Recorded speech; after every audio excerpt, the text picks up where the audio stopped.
Je suis Camélia Jordana et je ne sais pas vous, mais moi, j'adore écouter les histoires des autres. Les histoires d'amour surtout. J'en fais d'ailleurs mon métier dans Irrésistible, disponible sur Disney+. Dans cette série, Adèle, mon personnage, imagine la maladie d'amour. Un podcast qui mêle témoignages amoureux et analyse scientifique.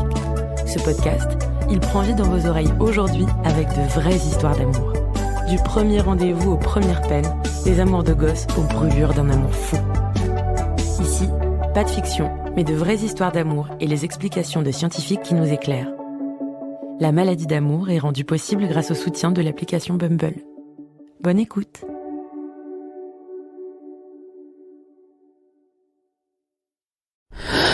Louis. À 11 ans, je tombe amoureuse pour la première fois. Il a 2 ans de plus que moi. Ça fait beaucoup à cet âge-là. Et justement, je pense que c'est ce qui m'a fait succomber. Qu'il soit en 4e alors que j'étais en 6e. Un jour, il a dû me faire la bise devant mes copines au collège, et juste comme ça, l'obsession est née. Pendant plusieurs années, 7 ans, si je devais être honnête, je suis obnubilée par lui. Tout ce que je fais, c'est pour lui plaire. Comment je m'habille, ce que je poste sur les réseaux sociaux, tout est calculé pour attirer son attention ou pour croiser son regard ne serait-ce qu'une seconde dans la cour de récréation. Cette obsession a marqué toute mon adolescence.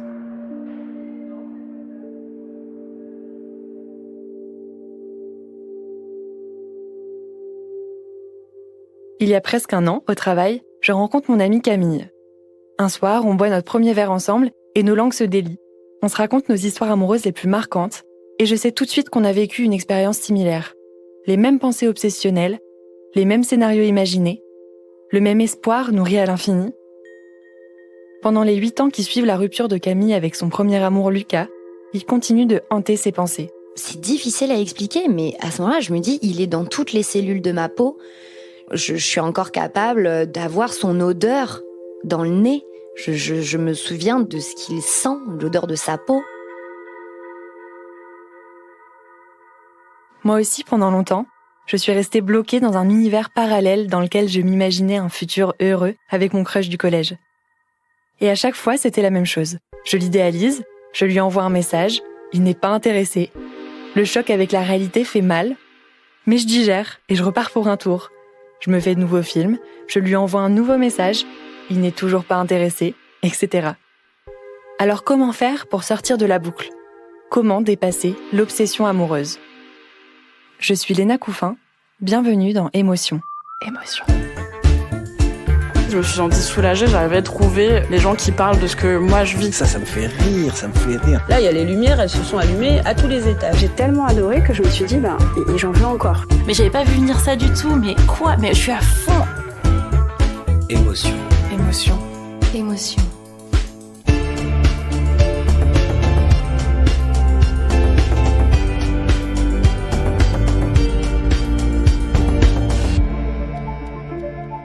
Camille et moi, on est journalistes pigistes, c'est-à-dire qu'on travaille de façon indépendante, sans être liés à une seule rédaction.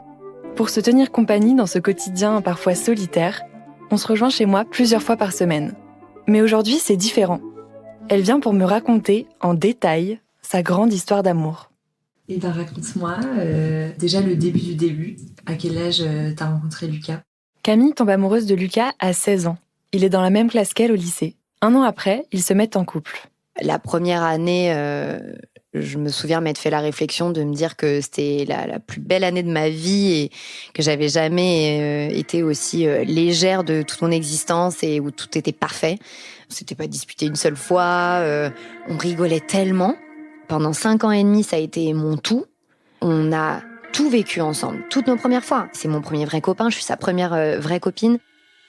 Le premier baiser, les premières relations sexuelles, les premières présentations aux parents, mes premiers voyages toute seule. Et puis, on vit des naissances ensemble, des décès ensemble. Et ma mère me dit ça d'ailleurs, elle me dit, mais certes, vous êtes jeune, mais vous avez vécu ensemble bien plus de choses et une relation bien plus vraie que beaucoup de personnes qui ont 40 ans, 50 ans.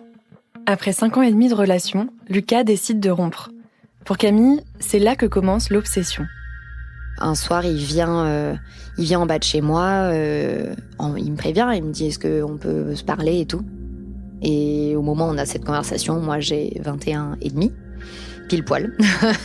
Et donc en effet, il me dit, voilà, on a grandi ensemble, mais je sais pas qui je suis sans toi en fait. Et il me dit, c'est pas toi qui me rend plus heureux, c'est pas tant notre couple qui me rend plus heureux, mais j'ai besoin de ne plus être en couple.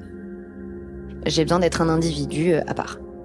Donc ouais, je comprends très bien. Et en fait, on arrive en bas de chez lui, donc il fait nuit. À ce moment-là, c'est le mois d'avril, il fait bon. Il habite à 10 minutes à pied de chez moi, donc en fait, cette conversation, on l'a sur les 10 minutes qui séparent mon appartement, chez mes parents, des siens. Donc là-dessus, tout est clair. Et on se dit, on reste en contact. On reste en contact et on reste là, l'un pour l'autre, si besoin. On reste dans la vie l'un de l'autre. Et ça, pour moi, à ce moment-là, c'est très important parce que ça veut dire qu'on ne coupe pas, on ne rompt pas le contact complètement. Pendant 1 an, Camille n'a pas de nouvelles. Elle est déçue, mais pourtant elle ne cherche pas à le contacter. Jusqu'à ce qu'elle soit invitée par des amis à une soirée dans un bar. Elle sait que Lucas y va souvent avec ses potes, alors elle espère l'y croiser. Et ça ne rate pas, Lucas est là. Ils passent toute la soirée à parler et à rigoler, puis décident de se revoir dans les semaines qui suivent. Camille est pleine d'attentes pour cette seconde rencontre. Au fond, elle aimerait bien reprendre sa relation avec Lucas. Mais ça ne se passe pas exactement comme elle l'avait imaginé. On se rejoint en début de soirée. On s'assoit à une terrasse et je me souviens, ce soir-là, il a une attitude mais tellement nonchalante. Il est avachi sur sa chaise en face de moi. Donc en fait, il se tient mal, quoi. Il se tient mal, ses chaussures sont dégueu. Et où je lui fais remarquer d'ailleurs, parce que je me souviens de ces chaussures-là à ce moment-là. C'est Stan Smith qui portait souvent avant. Et où là, mais c'est un scandale, quoi. Alors qu'ils s'étaient promis de rester dans la vie l'un de l'autre il y a 1 an, c'est la première soirée qu'ils passent à 2 depuis la rupture. Mais je lui fais quand même remarquer que... Ah ben non, ça fait 1 an, c'est pas trop tôt, quoi. Et il élude un peu le sujet, il rigole un peu, voilà. Enfin, clairement, son attitude, je le trouve en dessous de tout. Et je repars en me disant, merci parce qu'en fait, tu me facilites la tâche parce que clairement, la façon dont tu te comportes là, je risque pas de retomber dans des sentiments pour toi. Peu de temps après, elle se sépare de son compagnon du moment. Elle est triste parce qu'elle n'est pas tombée amoureuse de lui.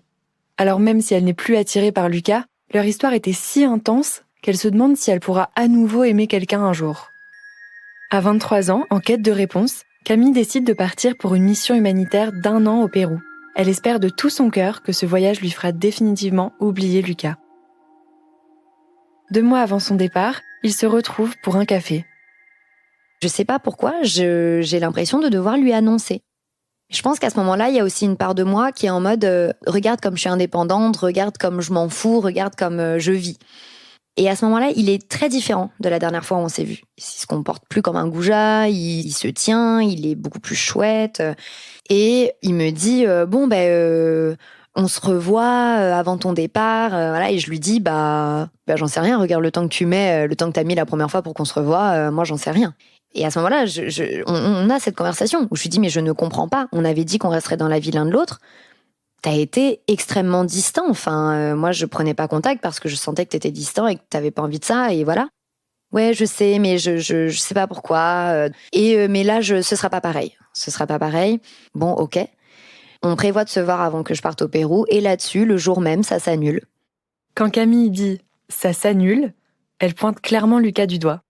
Donc moi, à ce moment-là, je suis énervée, je suis déçue. Et encore une fois, j'ai l'impression qu'on se moque de moi, en fait. C'est sur cette déception qu'elle quitte Paris.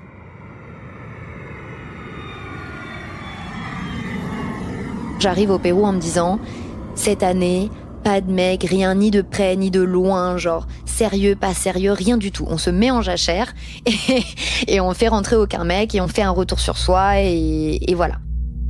Mais en fait, je ne fais que penser à lui. Ça me tient éveillée la nuit, je suis là dans ma petite chambre, dans ma coloc au Pérou. Je commence déjà à ce moment-là des insomnies.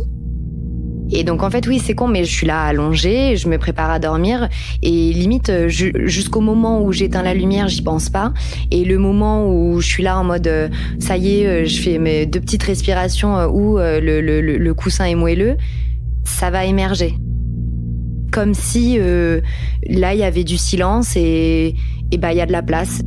Et ce qui fait que je me sors pas et que ça me tient éveillée, c'est le fait de se faire les questions et les réponses. Parce que forcément, il y a plusieurs questions, il y a plusieurs réponses possibles. Je ne sais pas laquelle est la bonne. Les troubles du sommeil, c'est l'un des effets secondaires de l'obsession, selon Catherine Demangeot, thérapeute de couple. Quand on est victime de nos pensées obsessionnelles, on va ressentir, comme quand on est dans un état de manque lié à une substance, à un produit, on souffre physiquement. Parfois, on n'arrive pas à manger, on n'arrive pas à dormir. On est sur une pensée qui est de l'ordre de toute façon, je ne peux pas vivre sans toi, je ne peux pas vivre sans penser à toi. On est dans un fonctionnement assez addictif, c'est-à-dire que pour pouvoir s'apaiser, on y pense encore plus, on consomme encore plus de pensées finalement. Il y a un phénomène d'assuétude, d'accoutumance. Souvent, dans ce contexte-là, on essaye à la fois de se stimuler, de se sentir vivant et en même temps de s'anesthésier. C'est-à-dire de prendre une distance par rapport à une réalité qui nous échappe et qui nous fait mal. Selon la thérapeute, le phénomène de l'obsession amoureuse est presque de l'ordre de l'addiction. Mais si Camille a du mal à dormir, c'est aussi parce que la nuit, son imagination se déchaîne. Je me fais plein de petits films, alors souvent c'est... Moi, la grande fan de comédie romantique, je me fais des scénarios de retrouvailles. Je pense que le scénario qui revient le plus à ce moment-là, c'est que je rentre et je suis une nouvelle femme et je suis tellement indépendante et ça l'a impressionné que je sois partie loin, 1 an, toute seule. Et où il reprend contact et où moi je suis limite un peu distante parce que ça y est, en fait, j'ai plus besoin de personne à Harley Davidson. Et où en fait, c'est un peu lui qui me court après. Dans l'obsession amoureuse, on continue à faire vivre la personne qui est absente de notre vie, absente physiquement, mais on continue à la faire vivre psychiquement. On est dans l'hyper-contrôle parce que on décide du début, du milieu et de la fin de l'histoire, comme disait Godard en parlant des films. On se raconte des histoires cousues sur mesure. C'est de la haute couture cognitive. L'obsession, c'est par exemple des scénarios que l'on se rejoue en boucle. Mais ça peut aussi être ces petites phrases qui ont été prononcées et qui nous restent en tête. Quelque chose qui me reste en tête beaucoup à ce moment-là, c'est quelque chose qui me dit au moment où on se sépare. Je pense qu'on s'est rencontrés trop tôt. Le seul problème, la seule raison de notre séparation, c'est le timing. Et je me fais un petit enchaînement de A plus B dans ma tête en me disant on va apprendre à savoir qui on est tout seul et puis on se retrouvera après. Et en fait, ça me met dans l'attente. Malgré moi, je me mets à attendre, à espérer. Les scénarios fantasmés, les pensées répétitives, les sensations intrusives, selon Catherine Demangeot, tout ça, c'est de la rumination. Et selon la psychothérapeute, quand on rumine à cause d'une obsession, notre cerveau passe en mode hyper-dopaminergique, c'est-à-dire qu'il produit beaucoup plus de dopamine que nécessaire. Donc pour rappel, la dopamine, c'est l'hormone du plaisir immédiat. On la sécrète par exemple quand on mange notre plat préféré ou que l'on voit ses amis. Elle est impliquée dans ce qu'on appelle le système de récompense qui existe chez tous les mammifères. C'est grâce à lui qu'on ressent l'envie de manger, boire, avoir un rapport sexuel. On accomplit donc toutes ces actions vitales parce que ça nous procure du plaisir. Alors on ne sait pas si c'est une question de personnalité obsessionnelle, de terrain génétique ou de rencontre avec des personnes qui nous font vriller, mais parfois, le système se dérègle. On sécrète beaucoup de dopamine. Catherine Demangeot. La dopamine, c'est le neurotransmetteur qui favorise tous les fonctionnements un peu obsessionnels, compulsifs. On est un peu comme une Ferrari lancée sur l'autoroute à 250 km/h, mais avec des freins de chevaux. Pour la psychothérapeute, la Ferrari, c'est nos pensées inarrêtables alimentées par la dopamine que l'on produit en quantité industrielle. Et on a beaucoup de mal à freiner la machine parce que dans ces cas-là, on produit trop peu de sérotonine, une hormone qui stabilise notre humeur sur le long terme. Alors c'est important de se remettre à fabriquer de la sérotonine, l'hormone de la complétude. Bon, ça paraît logique. Si en fantasmant en boucle sur les mêmes choses, on sécrète trop de dopamine et pas assez de sérotonine, il faut inverser la tendance. Donc ce que j'aime bien, c'est proposer des activités aussi manuelles. Dès qu'on est dans les activités manuelles, on n'est plus dans la tête, on n'est plus dans le mental. En tout cas, on l'est moins. Selon la psychothérapeute, faire quelque chose de ses mains nous permet de sécréter plus de sérotonine, ce qui calme nos pensées obsessionnelles. Et la poterie, la peinture ou le tricot nous permettent aussi d'apaiser un sentiment d'inachevé. Même si on n'est pas complètement satisfait de l'aquarelle que l'on vient de terminer, on a tout de même la sensation agréable d'être allé au bout de quelque chose. Et le cerveau déteste l'inachevé. On a besoin de pouvoir, et on le fait inconsciemment souvent dans la vie, de pouvoir achever, compenser ou réparer notre passé. Dès qu'on se sent utile et dès qu'on finit quelque chose qu'on a commencé, dès qu'on crée quelque chose et qu'on le termine, on a une satisfaction. On se sent plus complet, on a une meilleure estime de soi et évidemment, on va aussi développer la confiance en soi. Aller prendre des cours de dessin ou construire un meuble Ikea, ça aide à rétablir l'équilibre entre dopamine et sérotonine dans le cerveau. Mais que faire si ce n'est pas suffisant ? Si malgré tous nos efforts, on n'arrive pas à sortir de la boucle de l'obsession ?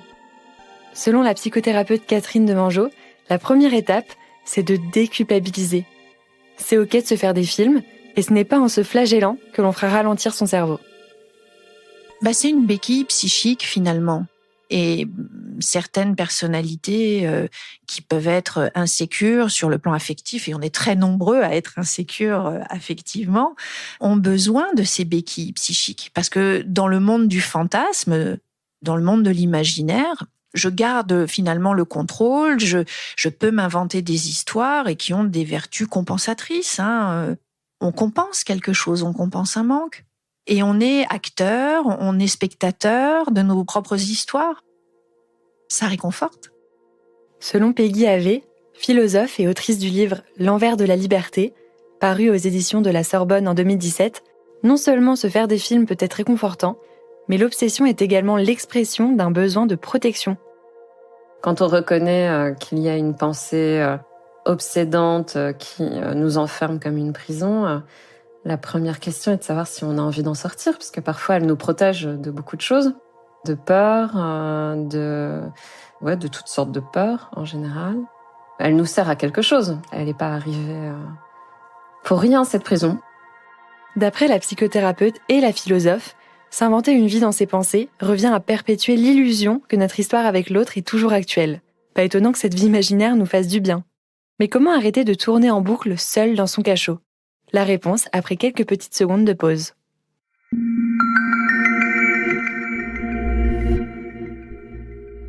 Louis aime. Bonjour, c'est Nina de Louis. Cette semaine, il fallait qu'on vous parle d'un projet qui nous tient très à cœur. Vous vous souvenez de Stimmy, ces nouvelles audio érotiques écrites par des autrices comme Emma Baker, Joy Majdalani ou encore l'humoriste Marina Rollman. Peut-être même les avez-vous écoutées sur l'application Storytel. Quoi qu'il en soit, vous pouvez désormais les découvrir en livre. En cette rentrée paraît notre livre Désiré, l'adaptation littéraire de Stimmy, aux éditions Iconoclaste. Dans ces nouvelles érotiques, 6 femmes suivent leurs envies. Elles veulent, elles fantasment, elles jouissent, mais avant tout, elles mènent la danse. Wendy Delorme raconte son amour pour celle qui ressemblait à un garçon. On rit d'une soirée de défaite avec Marina Rollman. Puis, on explore les désirs inassouvis pour le voisin d'en face, avec Emmanuel Richard. Louis aime et vous présente avec beaucoup d'excitation Désiré, un livre écrit par 6 autrices qui réinventent le désir au féminin, disponible dès maintenant en librairie. Bonne écoute!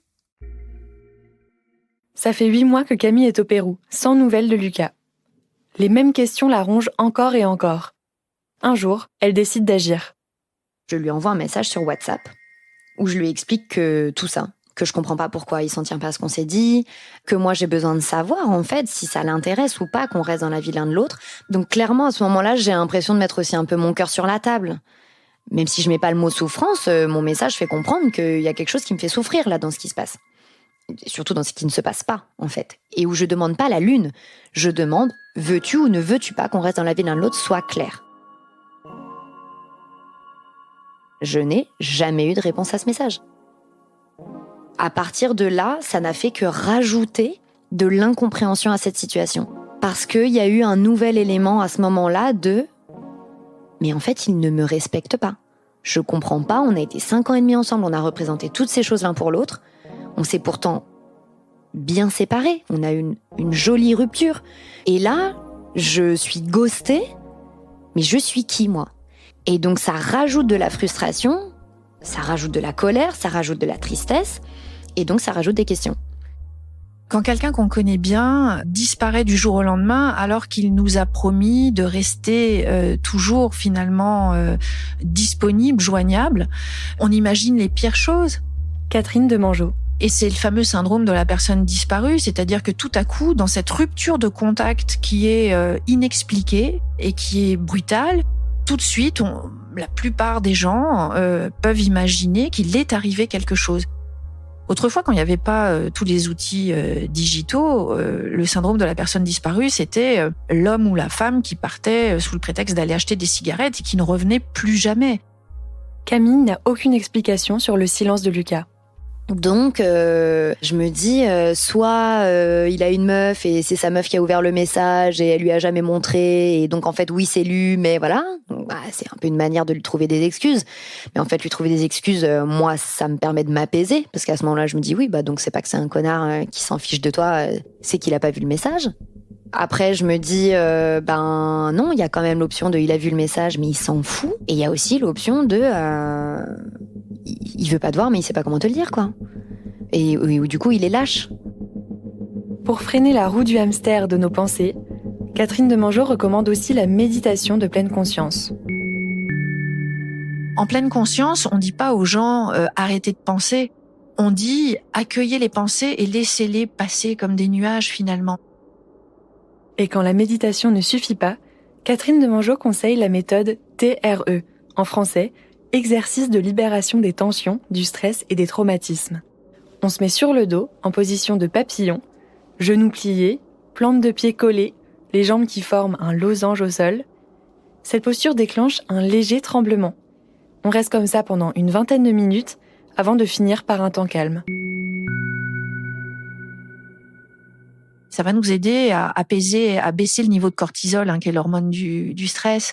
Et on va pouvoir rentrer justement dans le sommeil, dans l'apaisement. On va lâcher l'armure, on va être doux avec soi. Si je résume, pour se détacher peu à peu de son obsession, il y a plusieurs approches. Se concentrer sur des activités manuelles, pratiquer la méditation, apaiser les tensions dans son corps, et puis surtout, déculpabiliser d'être dans l'obsession. Mais si je comprends bien, il faut aussi du temps. Avance rapide, on est en 2023. Camille a maintenant 29 ans. Cela fait 5 ans qu'elle est rentrée du Pérou, 8 ans qu'elle n'est plus en couple avec Lucas, 6 ans qu'elle n'a plus de signe de vie de sa part. Et dans sa tête germe une nouvelle inquiétude pour le moins étonnante. Ça m'angoisse de ne pas savoir s'il est mort ou vivant. Je me dis là, je n'ai aucun signe de cette personne et c'est horrible. Et au bout d'un moment, cette question de savoir s'il est en vie ou pas commence à devenir, mais ultra présente. Si juste je savais s'il était en vie ou pas, ça irait mieux. Et ça m'obsède. Comment expliquer que cette question occupe autant l'esprit de Camille plusieurs années après la rupture ? En fait, la personne qui part, qui coupe le contact, elle ne donne pas à l'autre la possibilité de faire son deuil, qui est un deuil symbolique, puisque la personne ne meurt pas. Mais comme on n'a pas de ses nouvelles, on ne sait pas forcément si elle est toujours vivante. On peut continuer à s'inquiéter pour elle, à s'inquiéter d'elle. On a besoin de pouvoir donner du sens. Ce qui fait souffrir Camille, c'est que Lucas a pris ses distances sans explication. Catherine Demangeot compare les émotions du deuil amoureux à celles d'un deuil réel. Vous savez, c'est comme pendant la Première Guerre mondiale, il y a beaucoup de corps de militaires qui n'ont pas été retrouvés et les familles ne pouvaient pas faire leur deuil. Elles ont dû attendre que, administrativement, on déclare la personne disparue, officiellement décédée. Là, je parle d'un deuil réel, d'une mort réelle, mais dans cette mort symbolique, cette disparition définitive de l'autre, il y a un grand vide et donc une grande anxiété, souvent. Au début de l'été 2023, Camille recroise d'anciennes connaissances du lycée lors d'une soirée d'anniversaire et se confie sur sa nouvelle grande question. Lucas est-il mort ?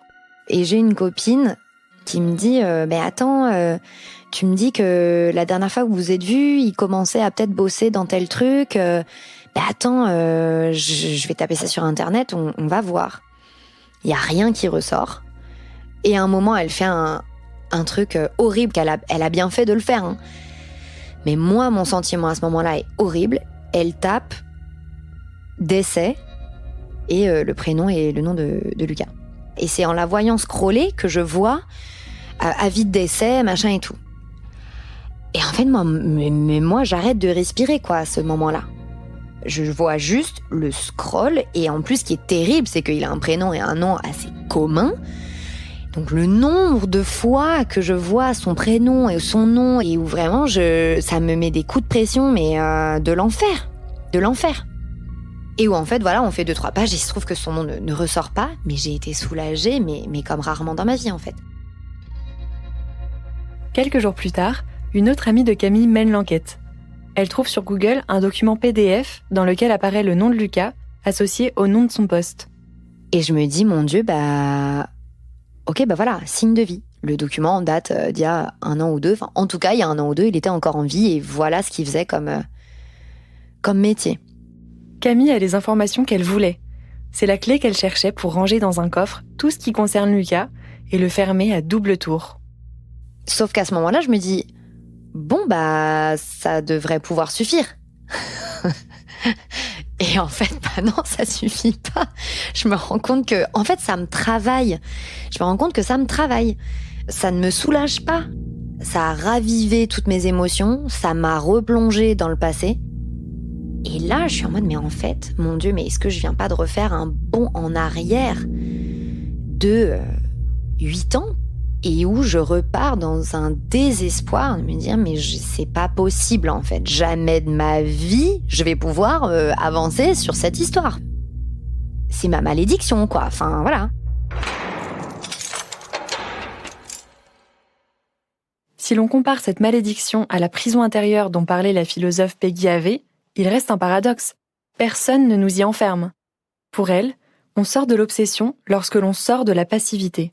Tant que je reste dans la boucle, ma seule liberté que je vais me représenter, c'est la liberté apportée par l'autre. L'autre va me libérer de ce qui me fait souffrir aujourd'hui le jour où, précisément, il va répondre à ma demande, il va se comporter d'une façon qui correspond à mes désirs. Mais quand on s'enferme dans cette spirale-là, on ne voit plus d'autre liberté que celle apportée par l'autre, qu'on se représente comme un salut, une illusion de l'autre qui viendra nous sauver, parce qu'il nous sortira de ce sentiment d'impuissance, de cette prison.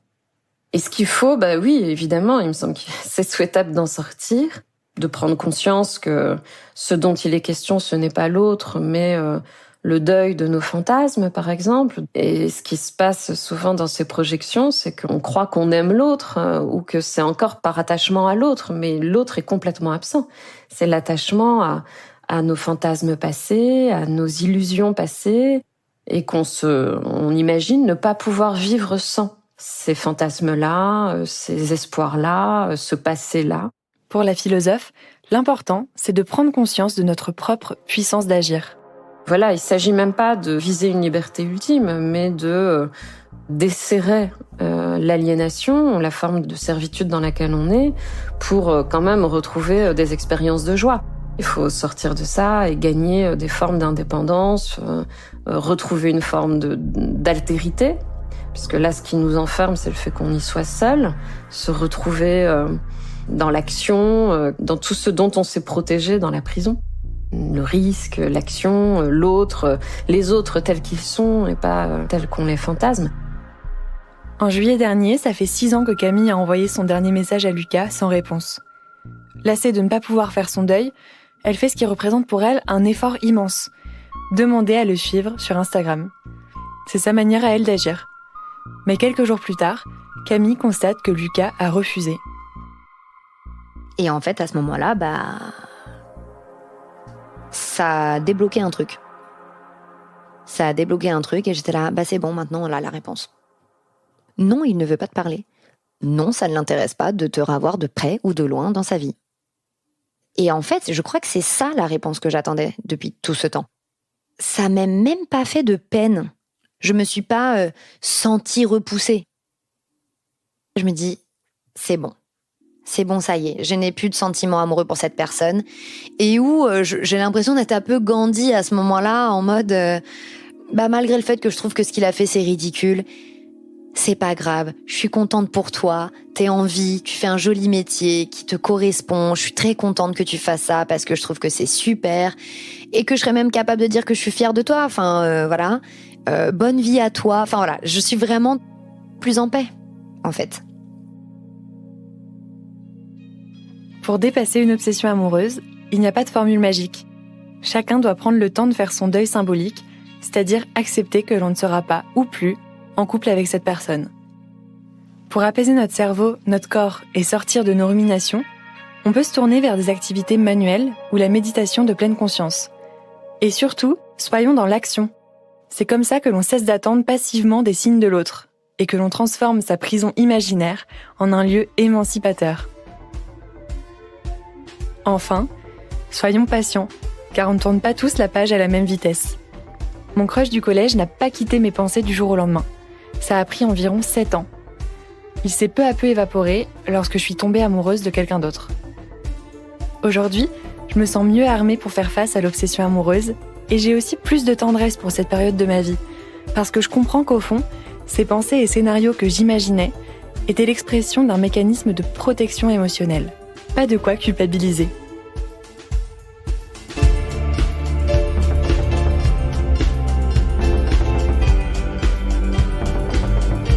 Je suis Léna Couffin et vous venez d'écouter Émotion. J'ai tourné, écrit et monté cet épisode. La réalisation sonore est signée Clémence Relia. Léna Coutreau est la productrice d'Émotion, accompagnée d'Elsa Berthaud. Toutes les références citées dans l'épisode sont sur notre site. Merci de votre écoute. Bonjour, c'est Zoé de Louis. Aujourd'hui, je voudrais vous parler d'un nouveau podcast sur la santé mentale et sur la santé tout court. Encore heureux, produit par Binge Audio. 2 fois par mois, la journaliste Camille Test et son équipe de spécialistes vont se poser des questions très simples du genre « Comment on fait pour avoir un rapport apaisé à la nourriture ? Est-on condamné à être tout le temps fatigué ? Le sport est-il vraiment la solution à tous nos problèmes ? » Ensemble, ils reposent les bases. Reprendre les problèmes à zéro, les décrypter, les replacer dans un contexte politique et surtout, trouver des solutions. Encore heureux, c'est un podcast Binge Audio à retrouver sur toutes vos applis. À très vite.